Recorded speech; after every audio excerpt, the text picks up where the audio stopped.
INISEG, the International Institute for Global Security Studies, has created the INISEG CAST section with the purpose of informing, analyzing, conversing, and discussing in a natural and uncensored way each and every one of the political and social events that happen in society.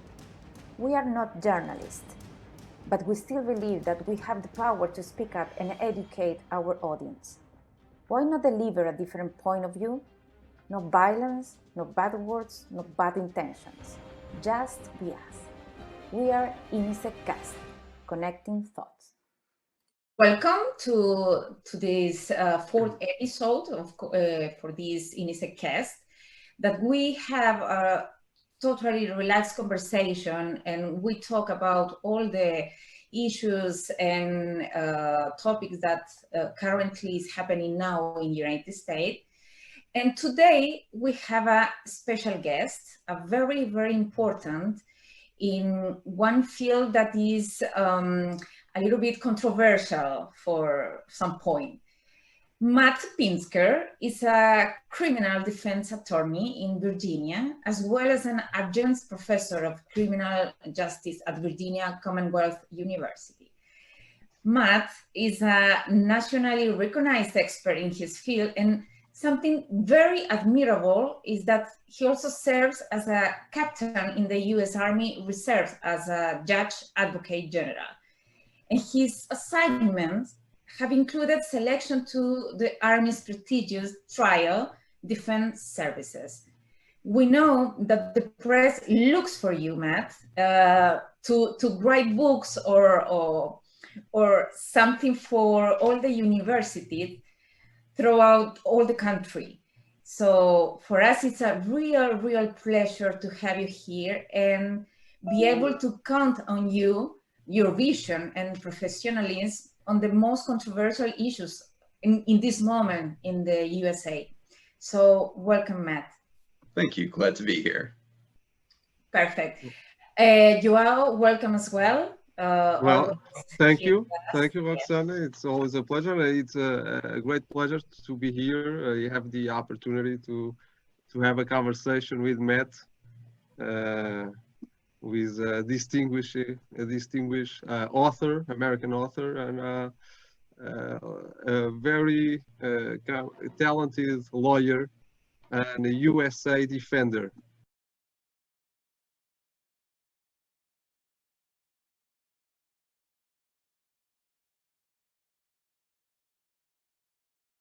So we want to know a little bit more about you, Matt. So the first question, would you like to ask you and tell us about your life path until you became a U.S. federal prosecutor? Why did you decide to work on a problematic, controversial area like the U.S. southern border? There were multiple reasons why I decided to go to the U.S.-Mexico border to work as a federal prosecutor at a time when it was literally the most controversial issue of the day. In fact, I went there almost just days or weeks after the whole news cycle, something about allegations about children in cages. One of the reasons was I believed in the importance of securing a border. A country without border is not really a country. And I had received many reports and information about a lot of the danger, the violence to both Mexicans, Americans, and others alike about what's going down there, and believe there's a mission, a duty to protect your country from threats, and want to be a part of that. I also believe in finding out firsthand what's going on, because you hear a lot of things from politicians, you hear a lot of things from the media, two different versions, you wonder which one's correct. And I wanted to find out for myself rather than rely on what others said. Ironically, when I got down there, I found neither side was correct. The truth was something else entirely. But I also want to see firsthand what was the most controversial issue at the time. And I've also had a very selfish reason to go down there, and that is my own professional and personal growth and development to work. I've done defense-related work in federal court before, but I wanted to see the other side as a federal prosecutor. I wanted to have that career opportunity to explore the other side. I was considering giving up the criminal defense to prosecute And this was a way to test it out as a 6-month army mobilization without a major commitment. So that was of interest as well, to branch out and professionally diversify my practice. So for all those reasons, going to the border made sense professionally, career-wise, and morally. Matt, if Roxana allows me, in your book, Crisis on the Border, which is a book everyone must read, you tell us a very personal story, a personal history that you witnessed in Rio Grande, if I'm not mistaken. So it was very personal. In first time, it was very personal to you. You actually witnessed an episode that kind of generate. That's my free interpretation. A trauma or the will to discover and reestablish some order on the border. So it was a personal experience for you in the first place, right? It very much was. In my book and my memory, there are many stories about what happened on the Rio Grande. Some of them I just saw in court what happened, but other times I was physically out there on the border on the Rio Grande and personally observing things. For example, I took part in a search for a floater, which means we were looking for a dead body. And the only question was this someone who drowned at the crossing, was purposely murdered? The reason we thought it might be a murder victim is that the cartels, and not just their paid lookouts, but the actual enforcers, who were all tattooed out and had concealed weapons on them. You can tell they had weapons because they had bulges where there shouldn't be bulges. They were keeping a very careful eye on us. And if they had opened fire, we were out there in the middle of the water, there wasn't much we could do. So that definitely is a story that stands out, as well as others, just seeing how open the border is, how undefended it is, how dangerous it is for people trying to cross into America. And dangerous because of the river itself, you might drown, or again, the cartels who will murder people if they catch crossing without authorization, haven't paid them. So I know there's a particular story you're referring to, but definitely a lot. It was a very personal experience, more than just professional, being down there, seeing what's going on. So write in the book that now again related to your personal experience as a working on the border, that one thing very interesting, you say that there's a politician version, there's a media version, and there's the actual version. And it's very interesting that you say that politicians talk too much, media talk too much, but in fact, the ones who control U.S. immigration policy are the drug cartels, the human smugglers. So the inaction of Congress, the inaction of the political power, and the political correctness and some lies spread by the media are actually giving away U.S. power on immigration to criminals, right? My biggest shock when I got to the border was realizing the role of the cartels, which is vastly underreported.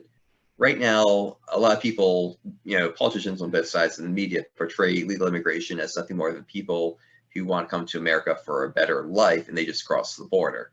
Maybe some of those people have criminal backgrounds, maybe they don't. Maybe their general story is they're looking for work. And yeah, most people are looking for work, but that's not the real story. The real story is the role of the cartels, because 99% of all persons entering the country illegally are being trafficked in by the cartels, and on average, they're paying the cartels $6,000 to $8,000 a head.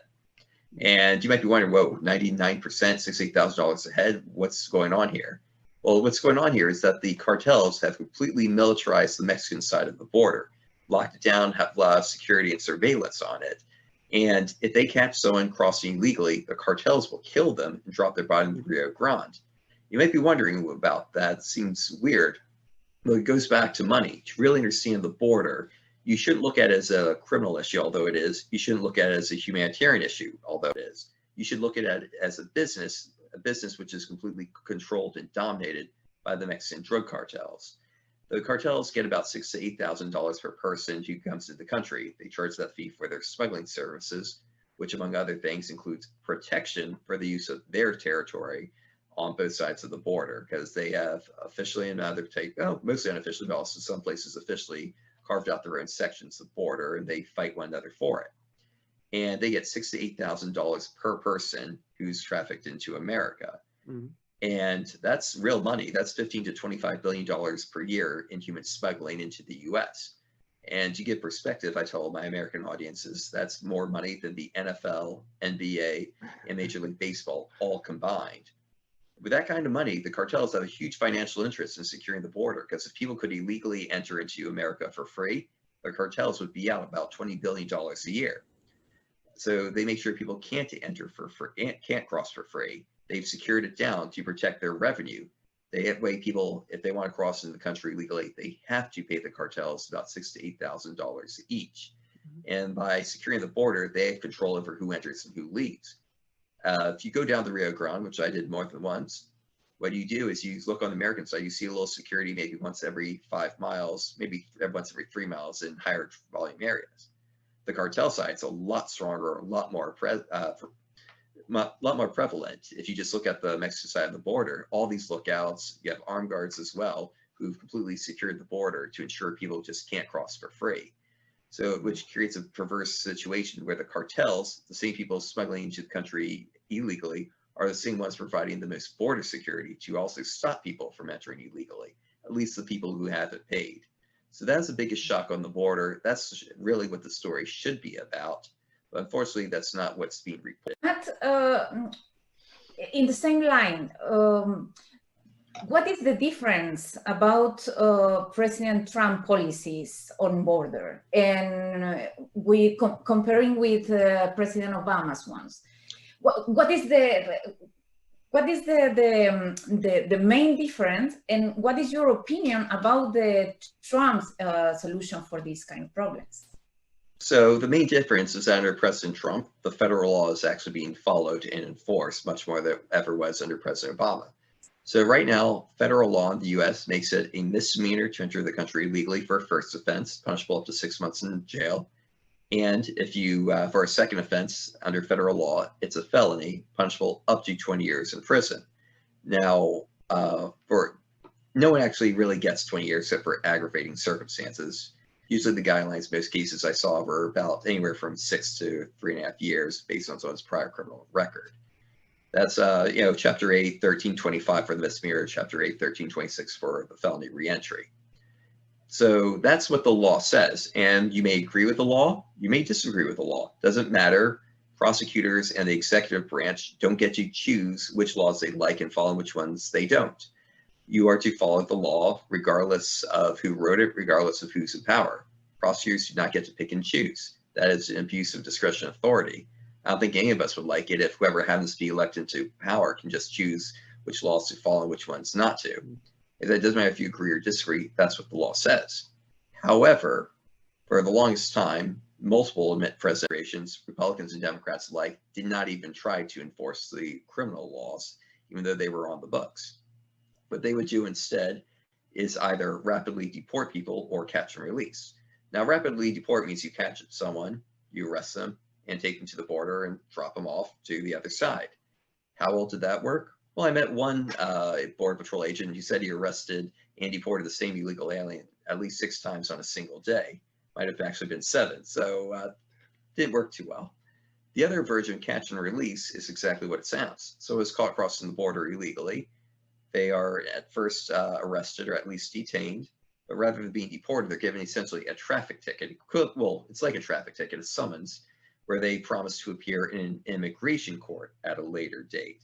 Immigration court doesn't decide any criminal law issues. It just decides whether or not the person will be deported at a later date. Otherwise, that person is free to remain in the country. And as you can expect, over 9% of the people who got one didn't show up to immigration court. So it's pretty meaningless. Now, in April of 2018, then Attorney General Jeff Sessions, the chief law enforcement for President Trump, said that we're going to follow the law that's on the books. I mean, we're going to prosecute every case that involves a violation of criminal law. And that's called zero tolerance, the idea that we're going to actually prosecute the laws on the books, which itself should not be a controversial thing to do, but for various political reasons it was. And although we called it zero tolerance, the reality, it was anything but zero tolerance. First, you have the fact that for every 10 people entering the country legally, only 3 of 10 will get caught. 7 out of 10 will just get away with it. So you're starting out with a 70% fail rate. And even under zero tolerance, for every 3 people we catch, only 1 would actually end up being prosecuted. And the reason for that is primarily because we just had too many people crossing the border that we didn't have the facilities to prosecute them, to hold them. We have enough courtrooms. We just were just so overwhelmed by the numbers that, bear in mind, we're only catching 3 out of 10. Only 1 of those 3 would even be prosecuted. So zero tolerance was really about 10%, and that was on a good day. So that's what's been going on under the Trump administration. Now, as far as requests for funding to do more, it's up to Congress to provide the funds for that. However, Congress has not provided the funds for more people to be processed and prosecuted. So we're still at 10%, not actually, enforcement of the criminal violations of our immigration law. So that's what's different, is that we're trying to enforce the federal law, but because of logistics, we just physically can't come anywhere close to that. So that's the main difference. Regarding President Obama execution of law, of the immigration laws, you told that there's a problem of logistics to implement the law, and it's not up to the executive to determine what the law is, or what the law what are the laws that shall be executed are. That's up to Congress. But Obama, through a program called DACA, also known as the Dreamers, unilaterally defined and ordered the executive agencies and especially the law enforcement officers and authorities not to execute a law enacted by Congress. And apparently the Supreme Court gave Obama some reason here. So what do you think about the DACA and how this problem of the Dreamers? Because from an European perspective, and our European audience think that DACA is a very humanitarian, a very open-hearted, good intentional program. And actually it raises many serious constitutional problems. And and in terms of implementation as well. So what do you think about how can the President Trump in his possible and likely second term solve the DACA and the Dreamers problem? How old they were when they brought over here. That sounds harsh. That doesn't sound fair or right. And that's, no one's saying that it is fair. And a lot of people are saying that there should be some measures taken in place to protect people. And there's something called prosecutorial discretion. That's the idea that on a case-by-case basis, highly individualized, prosecutors would just blindly follow and enforce the law as it is, but take into account the individual circumstances of each person, while still finding a way to enforce the law and follow the law, but using their own judgment and discretion on a case-by-case basis. Now, what DACA did under the guise of prosecutorial discretion was it created a blanket program for all people, not really a case-by-case basis. Involved paying fees, involved registering, a number of other things. So it wasn't just a matter of prosecutorial discretion. It was an entire program complete with fees, costs, registering, fingerprinting, you name it, to be eligible into it. And that's something that the White House, the president, doesn't have the authority to unilaterally do. Prosecutors don't have the authority to just create programs. Under American law, Article 1 of the U.S. Constitution dictates that Congress is to make the laws of the land, and it is the job of the president to merely execute the laws of the land, to enforce the laws duly enacted by Congress and enact them in the way that Congress intended. And there's nothing in the Constitution or in any federal law that just gives the White House the right to create programs, departments, without the express consent authority of Congress. So what Donald Trump said, Obama first said that he didn't have the authority to create a DACA program, but without Congress. Then when Congress refused to act or do anything about it, President Obama went ahead and created it anyway. And a lot of people liked what he did. And if you like what he did, you can still say that legally went about the wrong way and doesn't have the authority to do that. Now, President Trump came in and said, he said, paraphrasing Donald Trump, that he likes DACA, but that it shouldn't come from the White House, it needs to come from Congress. So he tried terminating the program while also saying, Congress, do your job and create a program like it. Well, Congress still has to create a program like it, and a federal judge said that President Trump didn't have the authority to terminate a program that had arguably been impermissibly created in the first place, which left a lot of people scratching their heads. And among legal scholars, the general consensus is that President Trump is 100% correct for what he stated and for how the law is. Problem is, a lot of people see DACA, which they like, and they feel that the ends justify the means, which I find troubling because it shows lack of respect for the rule of law. And as I said, you're not there when you're in the White House in the executive branch. You're not there to make determinations based on whether or not it's a good law or bad law. You enforce the law as it is. If you don't like the law, then pressure Congress to change the law. If they do it, great. If they don't do it, you got to work with what you have. Because again, it's very important that government officials, politicians don't just start choosing which laws they like and which ones they don't to follow or enforce. And it's something that's to be done equally. So that's the background to DACA. Why people like the program, they think something like it should exist. There's great arguments for that on humanitarian grounds. But procedurally, it's done in a way that's very impermissible and arguably, and that's likely unconstitutional.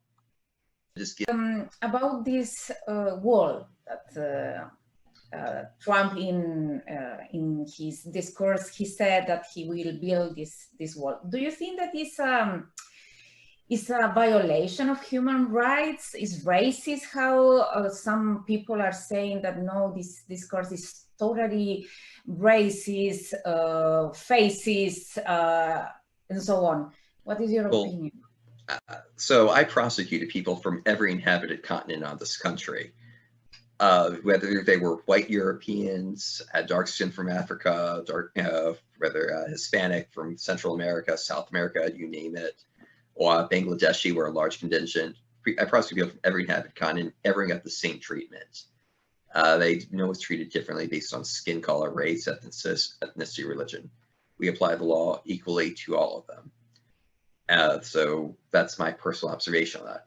Also, there's nothing racist about enforcing the border. Or having immigration rules or policies that don't even mention race, religion, national origin. And a wall itself is nothing inherently racist about a wall. I mean, look, if people are coming, 1 in 3 legal aliens that prosecute for illegal entry already had a criminal record. When someone has a criminal record for serious offenses, I don't care what that person's skin color is. I don't want that. Someone who's a criminal. Many of them were repeat criminals. In fact, that's why they were kicked out of the country originally for violations of the law. I don't want them here. If a wall will do it, great. It's irrelevant what the skin color is. So I don't see anything racist about it. I think people are weaponizing race improperly, trying to charge racism where it doesn't exist. In fact, where I was on the border, the town's 95% Hispanic, and nearly most of the border patrols that I worked with were as well. And we were just enforcing the law as it is. So were most of the judges, most of the prosecutors, most of the defense attorneys, law enforcement. We treat everyone the same, regardless. So that's why that argument doesn't hold any weight for me. I will follow the Roxana question, because if we look back into the United States history, actually a lot of Democrats, and we're talking about senators, congressmen, you name it. Even Joe Biden and Obama defended the building of a wall. So it's not something that came from nowhere and was created by President Trump. Actually, Trump. The President Trump message resonates with the concerns of the American people. But you have a very interesting point in the book that is often dismissed. You kind of suggest a private solution to this problem as well, because you say that there are in the southern border, there are a lot of ranchers and private businesses that somehow they help to hide these criminals. And you suggest, among many things that our viewers can read on your book, but it's very interesting that you connect a sort of national security concern with a national economic concern. For example, you say that if some of the jobs in the business, in these local businesses, are for Americans, are occupied by Americans, unemployed Americans, the number of illegal immigration, the incentives to the rewards for illegal immigration would drop significantly. So this is very interesting. You connect, that's my interpretation. I think if I interpret it wrongly, please let me know or correct, that you connect, let's call economic nationalism or economic patriotism with national security concerns. Reason why a lot of products that are made in America will have a stamp or a sign or note on them, made in America, to encourage people to buy, locally. In fact, it's not just buy American. There's a huge push in America all over to buy locally. I mean, if you live where I do, by Richmond, Virginia, there's a lot of encouragement to shop at locally owned stores, eat in locally owned restaurants. If you go, instead of getting, let's say, instead of getting groceries from a national supermarket chain or from Walmart, a lot of people encourage you to go to the local farmers market, where local farmers come in, set up, and you buy from locals, support the local economy. So, and buying American national economics is the same thing at a larger scale. And there is, most of the migrants coming to the country, though, are coming in for their own economic reasons. Mm-hmm. If you're in Guatemala or Honduras, the average annual income is about $2,000 to $3,000 per year. Now, that's average. If that's average, that means half the people are making even less than that. If you're making $2,000 to $3,000 a year, but you can come to the U.S., get paid under the table $20,000 a year, that's 10 times more than you were making back home. So it makes financial sense to come here. And for that type of work, a lot of Americans would be unwilling to do that for $20,000 a year. Large reason for that is because of the welfare state. If you were to not have a job and gain benefits for the American wealth being in poverty, you can easily get $30,000 to $39,000 a year in welfare benefits, not working. So why would you bust your buck working a difficult, tiresome, grueling job for $20,000, $30,000, $40,000 a year, or maybe even $50,000 a year, when you can get $30,000 to $39,000 a year doing nothing? So you have some very, and those jobs still need to be done by someone. And for employers, you can hire someone to do it for a lot cheaper than hire an American. They'll take advantage of that as well for their own bottom line. So there's a lot of economic incentives, some of them very perverse incentives regarding to illegal immigration and the American economy, as well as the economies of other countries. And going back to the business of illegal immigration, again, remember I said the smuggling fees are about $6,000 to $8,000 a year. Well, someone, let's say, gets a job washing dishes in a restaurant, being paid under the table, make $24,000 a year. That person's making about 3 times on investment compared to their smuggling fees, 300% return on investment in their first year alone. So there are a lot of economics that go into illegal immigration on both sides of the border, for the illegal aliens, for the employers, for Americans as well when they look at it.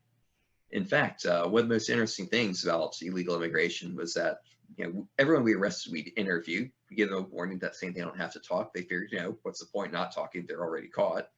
And they tell us where they were going. Nearly everyone already had a job lined up that they were coming to go to work for. So one of the biggest takeaways I had was, I think we should crack down on employers hiring illegal aliens. People were very, the aliens were very specific. They might say, I'm going to work on a farm outside in Illinois. Another person said that he's going to work at a KFC in New York City. And other people said, I'm going to do domestic work in Hollywood, California. So people already had jobs lined up for them when they were coming into the country illegally. I would like to go and talk about Ivanka Trump's project. And this I would like also that Joao introduce a little bit on the project. And I would like to know your opinion about this project, because it's really interesting. As a user, as a normal audience, when we read about it, is something very, very interesting, but we don't know if this can work in USA as all the situation now currently. I don't know if you want to add some introduction about the project. So basically, I think it's an improvement in the White House managing of President Trump, White House managing of the of putting the fight against human trafficking as a top priority of the United States is first to create. President Trump created a task force with staff from the White House, from Ivanka Trump, the advisors to the president, chief advisor to the president, and then alongside with State Department and DOJ, the Department of Justice. So is to implement the law against human trafficking, adding some incentives and some reinforcing the apparatus, the federal apparatus to the federal apparatus and the state and local apparatus, as well as the civil society means to fight against human trafficking. And this is, I think, is very relevant because it puts it's simultaneous a question of homeland security, national security, foreign policy, and economic side, as we talked a few minutes ago. And there's also a fund to finance this fight against human trafficking. I think it's very important because it has become top priority because it's the top political leaders and the people closest to President Trump that are giving the face for this major. And as a federal prosecutor, I think Matt could and can here give us some insight on how this program is so important to fight human trafficking, because as Matt explained in his book majestically, the human traffickers, the human smugglers are a real problem in this southern border, and there are real bad hombres, right? And so we need to fight this problem. To give people an idea of the size and scope of human trafficking, well, first, here's just the fact. There are more slaves today than any other point in human history. Even though slavery used to be, there are more slaves today, even though it's illegal everywhere in the world, than at a time it was legal, just to give an idea. And as I mentioned earlier, the human trafficking business, it's greater than America's top 3 favorite national pastimes for the athletics world. National Football League, American football, obviously, Major League Baseball, and National Basketball. It's bigger than all that combined. And that's just over the US-Mexico border. You still have trafficking going on everywhere else in the world. Now, most people who put themselves into human trafficking are doing it voluntarily for economic purposes. As I said earlier, most people coming to the country illegally already have jobs lined up. However, even if people are coming to the country voluntarily, letting themselves be trafficked, and even paying for the opportunity to be trafficked, I use that phrase very perversely, even then, they're still subject to high levels of exploitation because of their illegal status in this country. They're very much vulnerable, whether it's the coyotes trafficking them. A lot of women, most women report various levels of sexual assault while being trafficked. While they have no legal status, they really can't avail themselves to certain measures to protect themselves that every human being ought to have.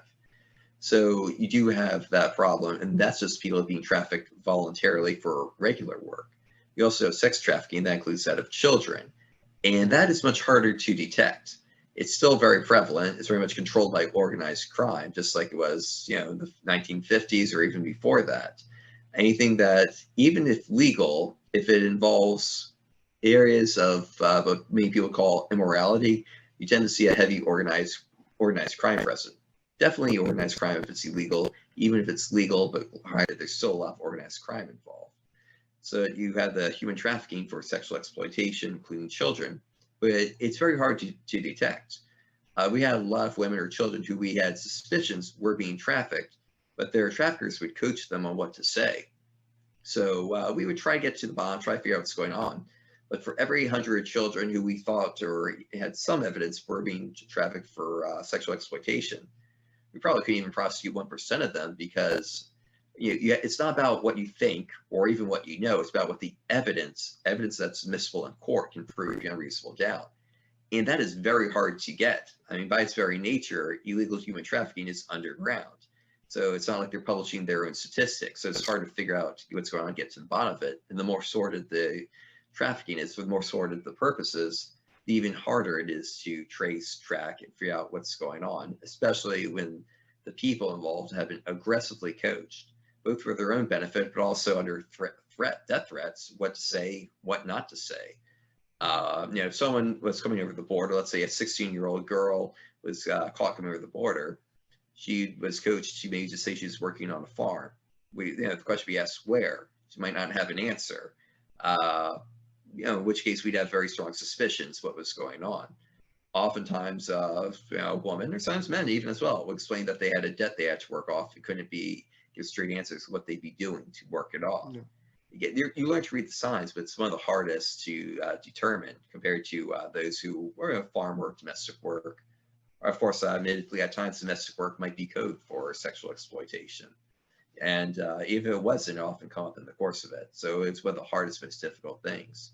Again, going back to what I said at the start, the fact that human trafficking, the slave trade is larger today than any point in human history is scary. And so many and so cruel, really, is unbelievable. When you see this from USA, is something that you cannot believe.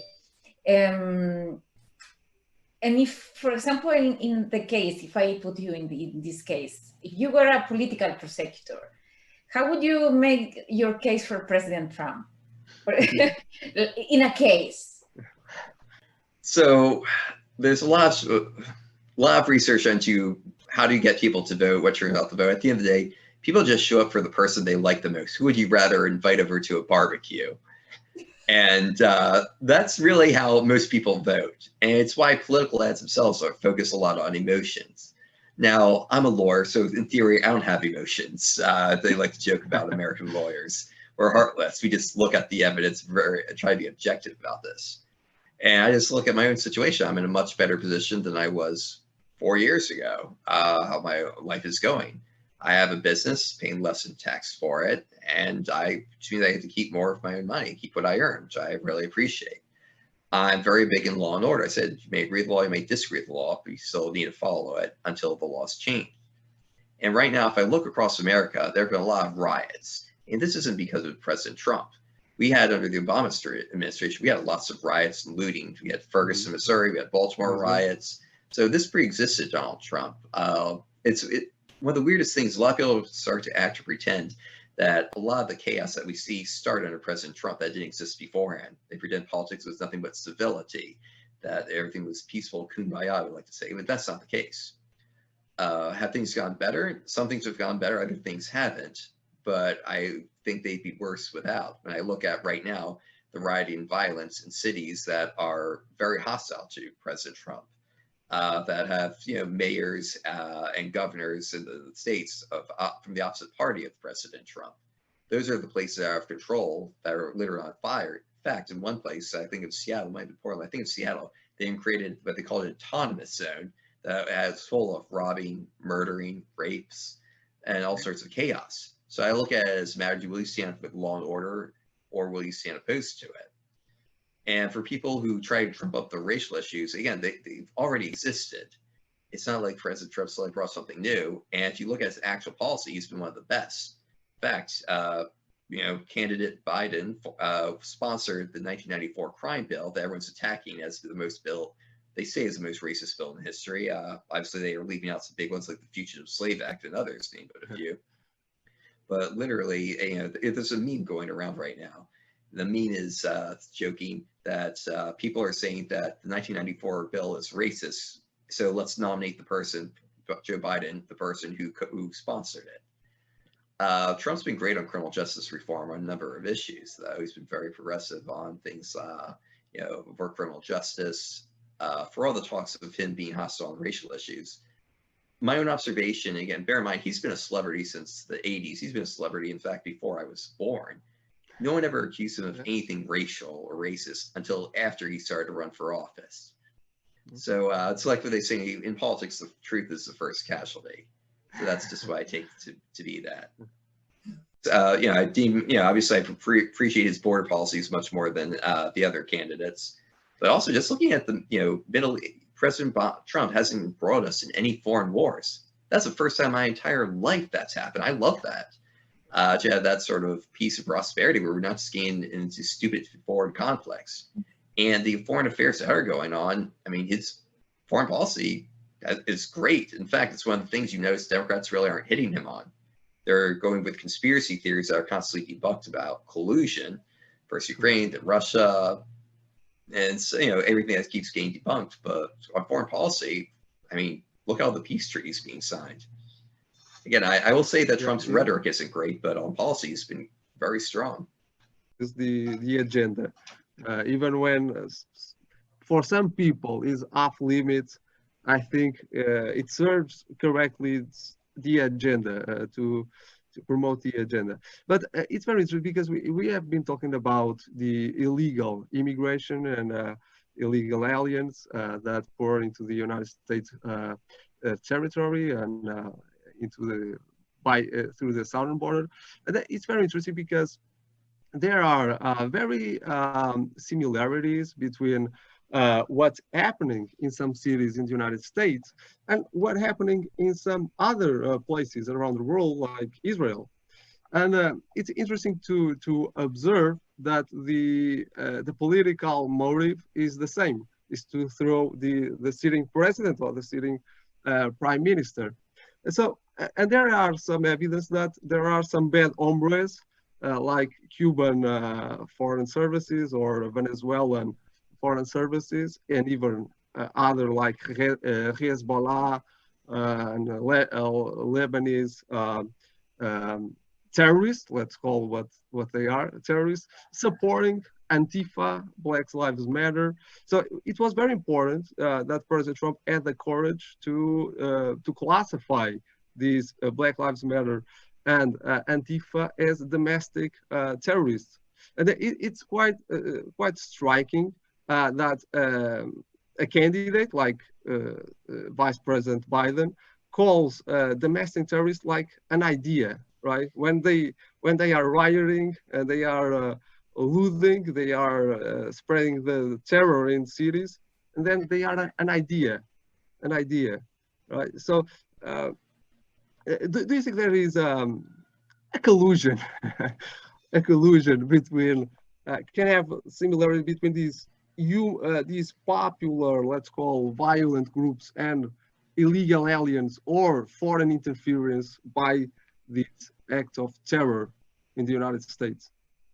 I didn't say that Antifa is not an organization, they're an idea. That's just objectively false by any reasonable, not just statistic, any observation. If you look at any sources, that Antifa is very much an organization that engages in terrorism, domestic terrorism.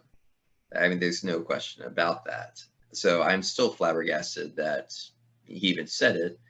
I'm not surprised that the media did go after him for that, because the media, they have their own narratives to pursue, and will bend over backwards to protect, Vice President Biden, who right now should be embroiled in a career-ending scandal over the contents of his son's hard drive and the money transfers.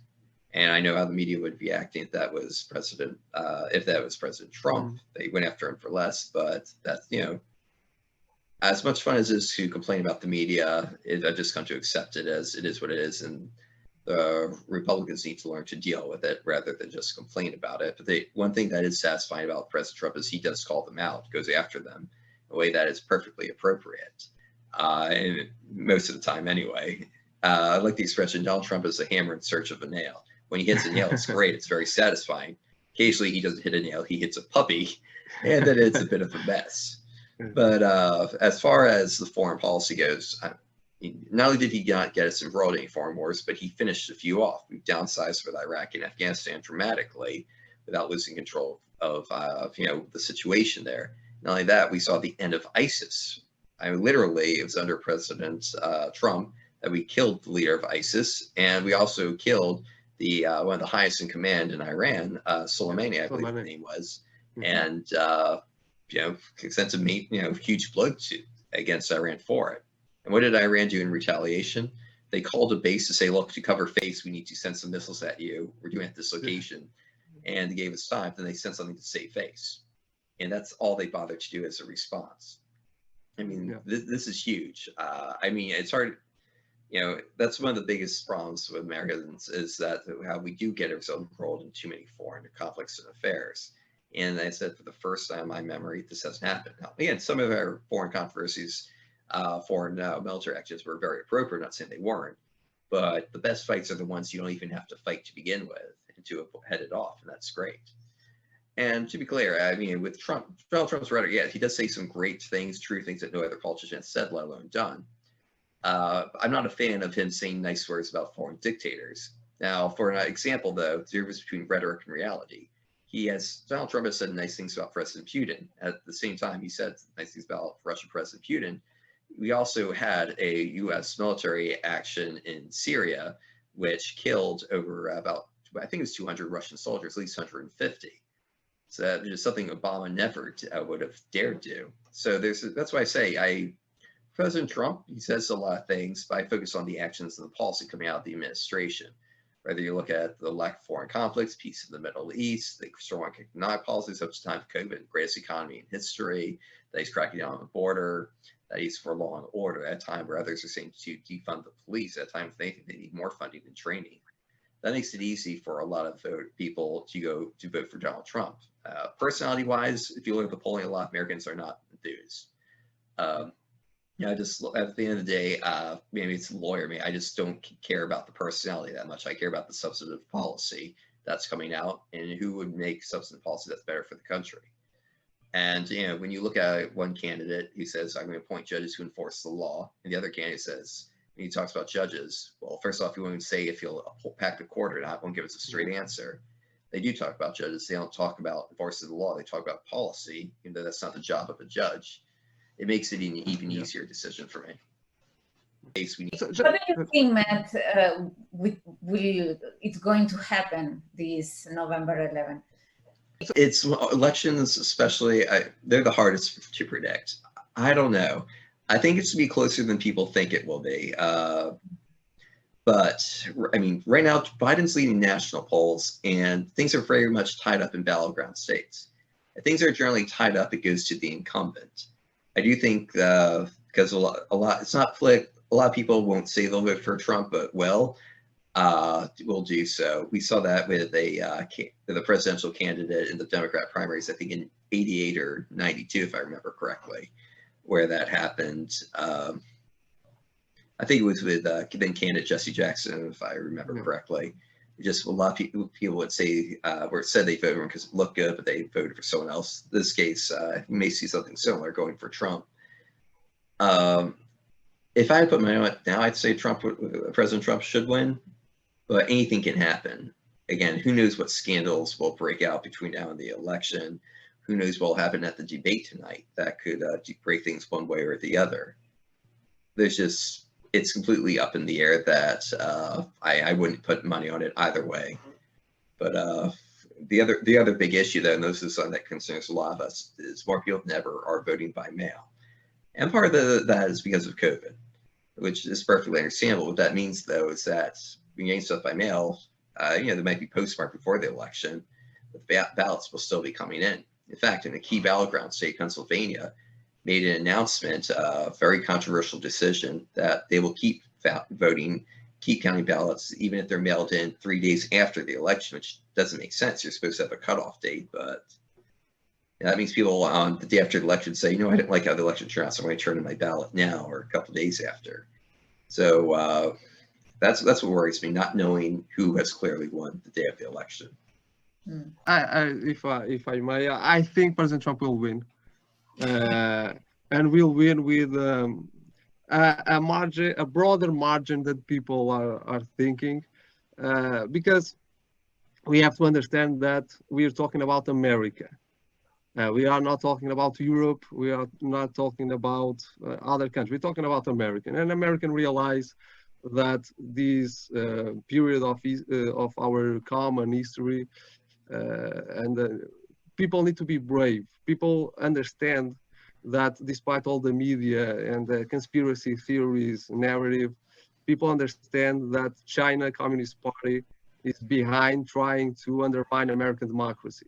And America, remember, America were the ones who rescued Europe from the Nazis, who beat Adolf Hitler. So Americans will be the ones who will beat the China Communist Party.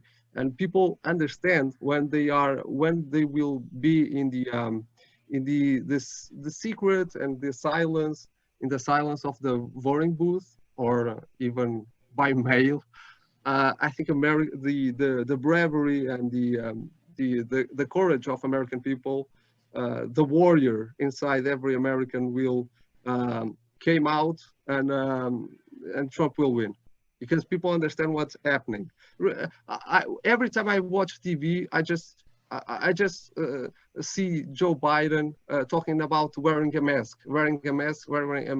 I even call the Democratic Party the new maskocrat party, because it's only about the mask. So I don't think a political platform can win an election talking about masks.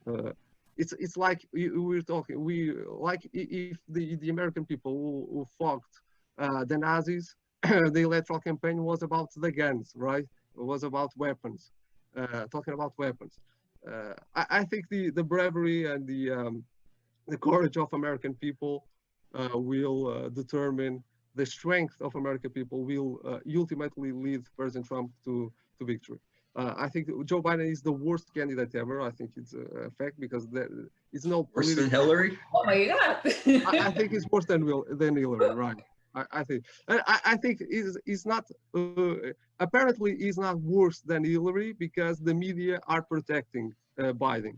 Media learn with Hillary experience. So what CNN, Twitter, Facebook, the big techs and the media, this real collusion between media and big techs are doing is to avoid that they commit the same mistakes they did with Hillary. So they protecting Joe Biden in order to reestablish the wrongs they did back in 2016. So I think Joe Biden is worse than Hillary. Worse. Remember, there's a book by Ben Rhodes that puts Joe Biden as a dumb. Pictures Joe Biden as a dumb, that he cannot make a decision. He has to think 30 times before he gets any action, before he acts in any possible way. Ben Rhodes writes that he's always wrong in everything, that he didn't want to kill Osama bin Laden. He hesitated when the moment when to determine to decide to and what's scary? Okay, I was going to say what's scary is that Ben Rhodes wrote that about Joe Biden about 4 years ago, back when Joe Biden was more with it mentally. Yeah. And obviously, when you reach a certain point, it doesn't get better with age. And just the other day, Joe Biden announced that he was running for the U.S. Senate. Not the first time he's made that error. Yes. It's sad to see what's been happening with his deterioration from just a few years ago. And the secret, or not secret, about Joe Biden is he's never been that good about policy. To begin with, he ran. This is his third time running for president, and none of the times have gone that well for him, because he's really not that good at this. Going out, exciting a crowd, inspiring people. That's never been Joe Biden. Ironically, though, because of the excitement generated by Donald Trump, both positive and negative, Joe Biden is running on a return to normalcy theme, saying, "I'm the boring old guy that who's completely not interesting," and a lot of people are receptive to that because they're so burnt out from the energy. So his weaknesses are working as strengths for him this time around because of the political mood and atmosphere. As for his, if you listen to Joe Biden for his speeches he gave when he was vice president to how he talks today, it's not the same Joe Biden, which is worrisome. Which is why a lot of people believe a vote for Harris, or vote for Biden, is really a vote for Harris, Harris, right? Yeah. His handpicked successor, who I just like to know, she said on the campaign trail that she believed the sexual assault accusations against Joe Biden on the debate stage called him a racist. Yeah. She's okay running with the guy. Again, I wish the media would ask hard-hitting follow-up questions about that, but no one's asking that. There are people that don't have the final decision to go and vote that day. What you would say to them, for example, to motivate them to go and make a right decision, because this affects everybody, not only USA, around the world. Well, you talk to the audience, not to the hypothetical person. I wonder, is it one of the many people that fled California, where Harris is a U.S. senator, was attorney general from? Because people are fleeing California because of the wildfires, because of poor forest management. They're fleeing because of high taxes. They're fleeing because you can't run a business because of so many regs. They're fleeing because of crime, poverty, homelessness. They're fleeing because the schools are failing. I say, do you want that, for the entire country? So that's what I'd say to many ex-Californians who have moved to other states like Texas. I'd say, if you left, don't bring the policies you fled from with you into the voting booth. For other people who are focused on national security, I'd say, look, are we a safer country today than we were 4 years ago? But most people would say yes. For people who care about their pocket, I'd say, are you financially better off today than 4 years ago? Even despite COVID, most people would be saying yes. And for people who talk about COVID policy, Vice President Pence said it best, that Biden's COVID policy was basically a copy paste of President Trump's, and no one is doing COVID well. I'm unaware of a single country that is actually doing COVID very well. At least none of the countries comparable to the U.S. Everyone got it wrong in every state of the United States, and in Europe, many countries have seen a resurgence. Could things have been done differently? Yes, but here's where the difference is. The difference is that the outbreak, President Trump was trying to close down travel from China, while other people were saying keep it open. Nancy Pelosi even went to Chinatown and said to come out, it's safe, it's open, things are fine, while Joe Biden was still holding his own rallies all through February, even after they said that, So when I look at everyone did not do an ideal job. But looking at the rhetoric back in February, I'm grateful that it was President Trump and not Biden, because he wanted to shut down travel from China. I also look at states like New York, which is the biggest issue, Washington and California, where it's still going on. Those states, the blue states, have handled it the worst by any statistical measure. It's kind of crazy because the governor of New York, Cuomo, is being held as a great leader despite the overwhelming statistics of death, which doesn't make any sense. So again, yes, over 200,000 people have died. How many more people have died if it was someone else? I mean, as I said, President Trump is not always the best on messaging. He's a hammer in search of a nail, which is why I think his messaging on COVID there's a lot of room for improvement. As far as the substantive policy, all the experts say, going at the information known at the time, a lot of the right decisions were made. And, it's easy to second your quarterback history, but, based on the information at the time from the competing sides, President Trump was more right than the other side. And actually, the United States is the only case, well, at least in the free world, that despite the China Communist Party virus, keeps the economy keeps booming.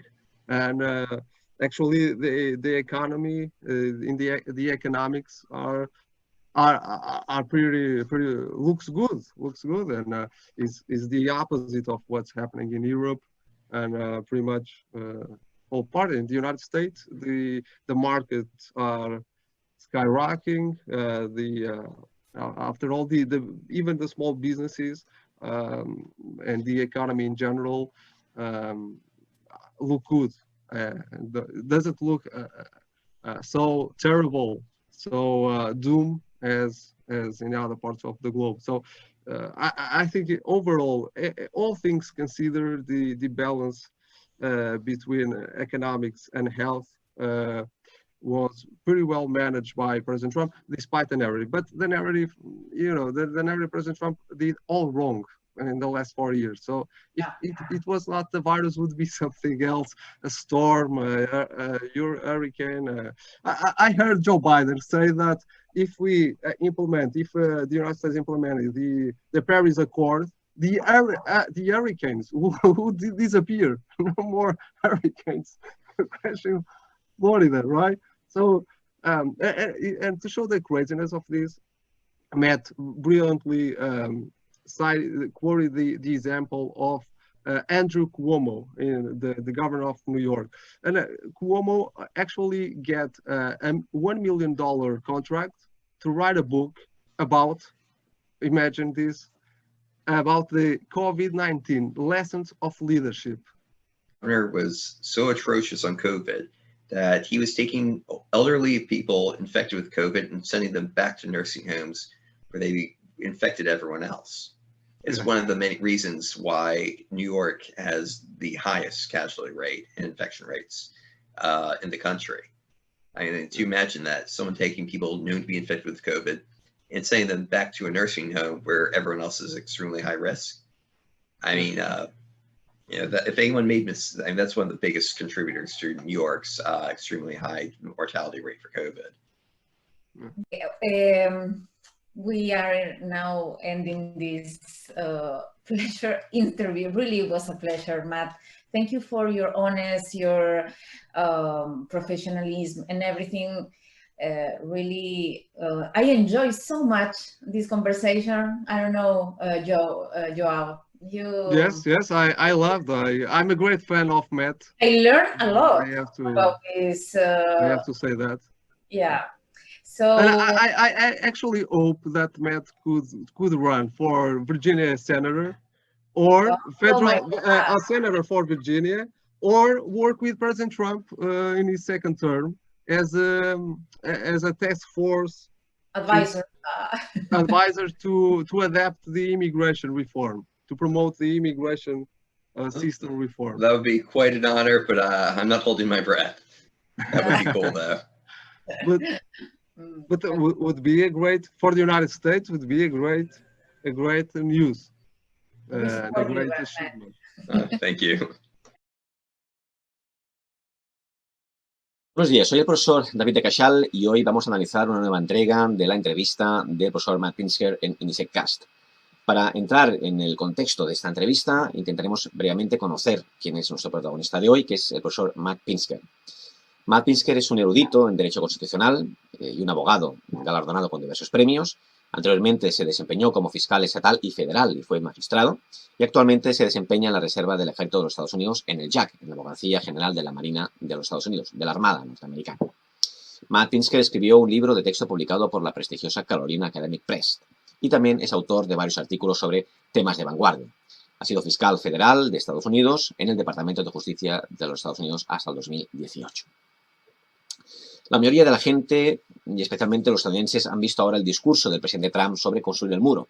Esta es una de las preguntas que se realizó por parte del profesor Joao Lemos al profesor Matt Pinsker, en la que analizaremos varias de esas cuestiones elaboradas durante toda la entrevista.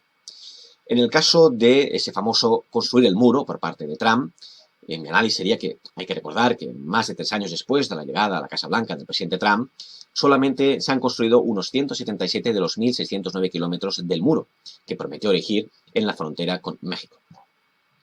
Hay que recordar que durante el actual gobierno ha habido una reducción significativa de la inmigración en Estados Unidos, aunque esta no ha sido conseguida gracias a la barrera fronteriza, sino a lo que expertos y medios norteamericanos han bautizado como el muro invisible de Trump. Ese muro fronterizo fue una de las primeras promesas de campaña que hizo Trump al lanzar su candidatura. Recordemos que en enero del 2020 el muro llevaba alrededor de unos 180 kilómetros construidos, muy por debajo de esos 1.609 kilómetros que prometió el presidente para el cierre del año pasado. Recordemos que el 27 de enero del 2017, pocos días después de posicionarse como presidente, Trump firmó un decreto que suspendió el reasentamiento de refugiados en Estados Unidos y prohibió el ingreso del país a ciudadanos de 7 países de mayoría musulmana. La política actual restringe la entrada de 7 países de distintos grados: Irán, Libia, Somalia, Siria y Yemen, junto a Venezuela y Corea del Norte. Recordemos que Chad fue eliminado de esa lista en el mes de abril, después de que la Casa Blanca dijo que el país había mejorado en sus, medidas de seguridad. Recordemos que en 2018 el Pentágono envió más de 5.000 soldados de la Guardia Nacional y una gran cantidad de equipos militares a la frontera sur, que limita con México, con el fin, sobre todo, de detener a los inmigrantes centroamericanos que se movilizaban en esa caravana hacia Estados Unidos con el fin de pedir asilo. Recordemos que para diciembre del 2019 había alrededor de unos 3.900 soldados en servicio activo y unos 2.600 miembros de la Guardia Nacional desplegados en apoyo de los refuerzos del Departamento de Seguridad Nacional en la frontera sur con México. El número de tropas en servicio activo en la frontera alcanzó su punto máximo de aproximadamente cerca de 6.000 soldados. Las tareas realizadas por las tropas norteamericanas han incluido el endurecimiento de las posiciones fronterizas, la instalación de alambre de púas, la operación de vehículos de vigilancia móvil y la pintura de barreras fronterizas. Si bien inicialmente se suponía que las tropas no tenían contacto con los inmigrantes, se han hecho algunas excepciones para permitir que los militares apoyen mejor al Departamento de Seguridad Nacional. Además, tras una serie de amenazas de Estados Unidos de aumentar los aranceles a las importaciones de México si este último no frenaba los flujos migratorios, recordemos que en junio del 2019 México desplegó casi 15.000 soldados en la frontera con Estados Unidos. En el transcurso de la presidencia con Donald Trump, la administración ha tratado de reducir las protecciones de asilo, alegando que los migrantes han explotado las leyes de la nación. El asilo nunca tuvo la intención de aliviar todos los problemas, incluso todos los problemas graves que las personas se enfrentan todos los días en cualquier parte del mundo. Otra de las preguntas que se analizaron durante la entrevista era cuáles eran las políticas en paralelismo entre Trump y Obama en relación a la frontera y en relación al muro. En esas similitudes y diferencias entre sus propuestas, las iniciativas implementadas por Obama y Trump serían las siguientes. Con esa primera pregunta, ¿qué hacer con los 11,5 millones de indocumentados que hay en Estados Unidos? En el caso de Trump, en la administración Trump, todos aquellos que se encuentran en el país de manera ilegal estaban sujetos a ser deportados. Su prioridad sería aquellos que hayan cometido crímenes violentos y anunció una política de cero tolerancia para aquellos que tengan un historial criminal. En el caso de la administración Obama, dictó dos acciones ejecutivas, que todos recordaremos, que permitían trabajar a los indocumentados y a sus hijos criados en Estados Unidos. Se estima que durante su presidencia más de 3,1 millones de inmigrantes fueron deportados. Siempre ha defendido la necesidad de deportar a aquellos que hayan cometido crímenes violentos. En el caso de la seguridad en la frontera y en el muro, por parte de Trump, siempre se ha mantenido la necesidad de construir un muro y ha prometido que obligaría a México a pagar por él. Agregó que quiere implicar y triplicar el número de agentes de deportación, crear una fuerza dentro de la misma organización dedicada a identificar y expulsar a esos indocumentados criminales, contratar a más de 5.000 agentes para la patrulla fronteriza y expandir el número de estaciones en esa fuerza. En el caso de Obama, incrementó el número de deportaciones, continuó muchas de las políticas iniciadas por George Bush y aumentó también los fondos para la patrulla fronteriza. En el caso de la reforma migratoria, parcial o integral, según una administración u otra, en el caso de Trump, proponía priorizar recursos judiciales y deportar a los criminales. Sigue manteniéndose teoría de que darles a los indocumentados el derecho a estar en Estados Unidos es una amnistía. Dice que tienen que pagar impuestos y que la única manera de que pueden tener la ciudadanía es que salgan del país. En el caso de la administración Obama, hablan de una reforma integral que incluya un camino a la ciudadanía. De acuerdo con la más reciente encuesta del Pew Hispanic Research, los votantes demócratas apoyan un camino hacia la ciudadanía en mayor medida que los republicanos. Las propuestas de Obama incluyen el pago de una multa, que paguen impuestos y que hablen inglés. No habla de que tengan que salir del país antes de hacerse ciudadanos, ya que eso es válido cuando se aplica a la residencia. Una de las otras preguntas que se realizaron durante la entrevista era en relación al proyecto y los esfuerzos de Ivanka Trump para combatir el tráfico de personas. Recordemos que Estados Unidos ha destinado más de 100 millones de dólares a víctimas del tráfico de personas. Las subvenciones del Departamento de Justicia fueron anunciadas por el fiscal general William Barr y la asesora presidencial Ivanka Trump durante una mesa redonda en Atlanta, en Georgia. Los fondos se han otorgado a jurisdicciones estatales, locales y tribales, proveedores de servicios para víctimas y grupos de trabajo en todo el país y se utilizarán para apoyar iniciativas de investigación clave sobre la trata de personas. Recordemos que las organizaciones y programas que comparten el financiamiento incluyen aquellos que brindan oportunidades de capacitación y educación para las víctimas, asistencia para la vivienda, servicios de prevención e intervención y programas de aplicación de la ley que identifican a esas víctimas y les brindan sobre todo justicia a través de la investigación y el enjuiciamiento de sus traficantes. Recordemos que es una inversión más grande, es la inversión más grande jamás realizada por la Administración en subsidios del Departamento de Justicia para combatir el flagelo del tráfico de personas, posiblemente la mayor de las violaciones de los derechos humanos. La asesora de la Casa Blanca, hija del presidente, Ivanka Trump, habló en el encuentro sobre la coordinación entre el Departamento de Justicia y la Administración para que esos sobrevivientes en todo el país tengan viviendas seguras y estables. Los fondos son unos 100 millones de dólares que han sido canalizados por la Oficina de Víctimas del Crimen para que vayan a 73 organizaciones con el fin de subvencionar de 6 a 24 meses de asistencia en vivienda, sobre todo en viviendas de transición o de corto plazo para, digamos, esas víctimas de la trata. El proyecto incluye alquileres, servicios públicos o gastos relacionados con depósitos de seguridad y los costos de reubicación para los destinatarios. Los traficantes de personas colocan la amenaza de la falta de vivienda sobre aquellos que han atrapado en un juego despiadado de manipulación psicológica que las víctimas nunca están en condiciones de ganar. Estados Unidos aprobó la Ley de Protección de Víctimas de la Trata en octubre del año 2000, recordemos hace ya más de 20 años. Ese anuncio es parte de aproximadamente 100 millones de dólares en subvenciones totales que el departamento prevé otorgar este año 2020 para combatir la trata de personas. Desde que asumió el cargo, el presidente Donald Trump ha hecho de la lucha contra el tráfico de personas una de las principales prioridades de su administración. En enero de este año firmó una orden ejecutiva destinada a eliminar el tráfico de personas y la explotación infantil online en los Estados Unidos. La orden requiere que los recursos que dirijan a áreas que resultarían en enjuiciamiento de los infractores, ayudar a las víctimas y ampliar los programas de educación preventiva sobre el tema. El presidente también promulgó 9 leyes para ayudar a combatir el tráfico de personas durante su mandato. Su administración también tomó múltiples acciones cruciales para abordar el problema, con lo cual nos debemos poner en un concepto y en un contexto de que es una proclamación emitida por Trump en enero. El presidente señaló que esa iniciativa del equipo de coordinación contra el tráfico de personas de múltiples agencias había más que duplicado sus condenas de traficantes de personas. Cerca de 24,9 millones de personas en todo el mundo y en Estados Unidos, tanto adultos como niños, están atrapados en alguna forma de trata de personas, según la Casa Blanca. Recordemos que aproximadamente 1 de cada 800 personas en los Estados Unidos viven en esa llamada esclavitud moderna, según datos del 2018 de la Walk Free Foundation. La frase es un término amplio que se analiza para describir a las víctimas de trabajo forzado, explotación o servidumbre sexual y matrimonios forzados, entre otros muchos abusos. Otra de las muchas preguntas que se articularon durante la entrevista es sobre la situación de Antifa y Black Lives Matter. Si se creía que la situación en la frontera tiene que ver con esos grupos y si estaba de acuerdo en que, por ley, se les podía llamar terroristas domésticos.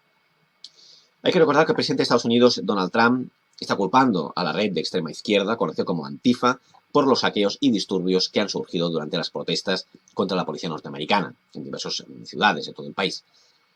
Recordemos que Trump afirmó que designaría al movimiento como una organización terrorista y el fiscal general William P. Barr dijo que existen pruebas de que Antifa y otros grupos extremistas similares están instigando a la violencia en el país. Tienen raíces que datan de un siglo atrás, en Europa, cuando combatieron el auge de los líderes fascistas. Sin embargo, realmente obtuvieron gran impulso durante la Segunda Guerra Mundial, en la que realizaron campañas tipo guerrilla contra los regímenes de Adolfo Hitler en Alemania y Benito Mussolini en Italia. Los expertos también afirman que el error más común es creer que los participantes son un grupo coherente. Sus números son pequeños, aunque los expertos dicen que es difícil determinar el contexto exacto. Y sobre todo su organización está bastante descentralizada. En la mayoría de las ciudades de Estados Unidos son demasiado escasos como para tener una presencia visible. Cuando han realizado su esfuerzo más coordinado para reunirse desde diferentes partes del país, solo han alcanzado un par de cientos de personas. Sin embargo, Antifa ha empezado a captar la atención de legisladores republicanos. Recordemos que el año pasado los senadores Ted Cruz de Texas y Bill Cassidy de Luisiana insistieron sobre todo en una resolución para pedirle al gobierno federal que designara a Antifa como grupo terrorista doméstico. Antifa no es una organización formal, es más una estrategia de organización en la que sus poco relacionados entre sí seguidores confían en la acción directa, en lugar de hacerlo en iniciativas políticas. No tiene una membresía oficial, ni roles ni líderes, dejando a un lado esa estructura totalmente desorganizada de Antifa. Estados Unidos no tiene una ley de terrorismo interna, lo que significa que el gobierno federal no tiene autoridad para aplicar esa designación a grupos que operan en el país. Black Lives Matter amplía su campaña también terrorista para hacer en suburbios y pueblos rurales de los Estados Unidos. Mientras en las grandes ciudades continúa la violencia y los saqueos, como hemos visto en los últimos meses, las protestas de la organización marxista Black Lives Matter llegaron a los suburbios y pequeños pueblos periféricos, donde esos manifestantes amenazaron con quemar todo a su paso.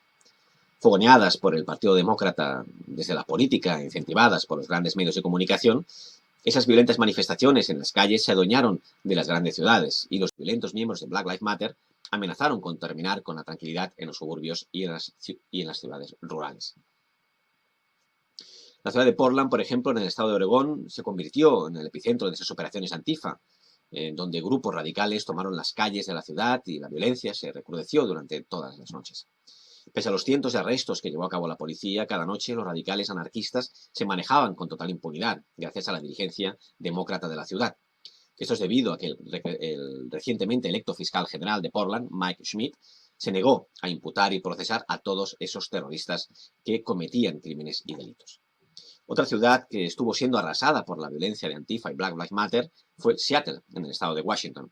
Pese a que en la ciudad fue, digamos, desmantelada, el barrio tomado por los terroristas para crear su propia zona autónoma anarcocomunista, siguiendo con sus saqueos y conflictos en muchas ciudades norteamericanas. También nos podríamos preguntar si puede Trump designar a Antifa como grupo terrorista. Hay dos puntos que me gustaría analizar en ese sentido. En el punto 1, ningún grupo ubicado en Estados Unidos puede legalmente ser catalogado como grupo terrorista, incluyendo grupos neonazis o de supremacía blanca. La ley solo permite que organizaciones internacionales reciban esa designación. Debemos pensar que se debe dar una discusión sobre terrorismo interno y sobre si merece una designación legal en este estilo. El terrorismo doméstico está creciendo y podemos pensar que es muy probable que el país vea este año un incremento de ataques perpetrados por estos grupos internos. Hay algunos expertos que simplemente no creen que esa designación se pueda aplicar para Antifa. Las organizaciones terroristas tradicionales planifican actos violentos. Hay muy poca evidencia de que Antifa pueda llegar a realizar ese tipo de actos terroristas. Pero también podemos afirmar que sí existen elementos peligrosos en la extrema izquierda. Pero podemos analizar que el mayor peligro en hablar sobre Antifa de una manera que relacione a otros manifestantes y movimientos como Black Lives Matter, con sus métodos radicales. Eso podría facilitarle al gobierno el monitoreo de estos grupos radicales de extrema izquierda, anarcocomunistas, y lograr que los norteamericanos empiecen a desconfiar de ellos. Es algo muy peligroso cuando hablamos en términos de la aplicación de la ley y del gobierno. Debemos ser muy cuidadosos de no mezclar a manifestantes pacíficos que quieran una reforma policial con personas que quieran detonar bombas y destruir la sociedad. En el último de los puntos para analizar de esta entrevista fue sobre la opinión de la orden ejecutiva del presidente Trump sobre la educación patriótica. Hay que recordar que Trump aboga por una educación patriótica ante el adoctrinamiento de la izquierda. La izquierda ha deformado, distorsionado y profanado la historia norteamericana con engaños, falsedades y mentiras. El presidente de Estados Unidos, Donald Trump, anunció que iba a crear una comisión para promover la educación patriótica y hacer frente a lo que él consideró ese adoctrinamiento de la izquierda en las escuelas y en las universidades.